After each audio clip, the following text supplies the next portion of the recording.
டேய், ஊர் உலகத்துல எந்த அப்பனும் பார்க்காத அளவுக்கு நான் நல்லா தானே பாத்துக்கிட்டேன் உன்னைய. ம், நீங்க பாத்துக்கிட்ட கதையில எனக்கு ரொம்ப நல்லா தெரியுமே. டேய், என்னடா பேசிட்டு இருக்க நீ? விட்டா பேசிக்கிட்டே இருக்க. சும்மா இருமா. ஏய், என்னடா என்னடா என்னடா ஓவரா பேசுற? என்னவோ இந்த வீட்டுல உனக்கு எதுவுமே நான் பண்ணாத மாதிரி பேசுற. ஏலே, எந்த கவர்மெண்ட் வேலை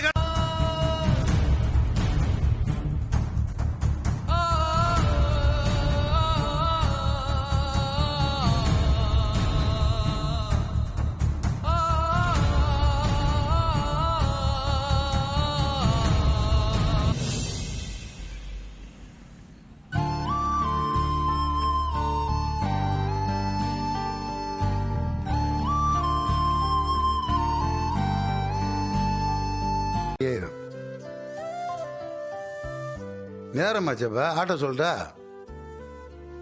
வேண்டாம் மாமா, நானே ஸ்டாண்ட்ல போய் புடிச்சுக்கிறேன். பாப்பா, ஸ்டாண்ட்ல ஆட்டோ பிடிச்சோன்னு ஏற்றி விட்டு அதுக்கப்புறமா கடைக்கு போறேன். வா.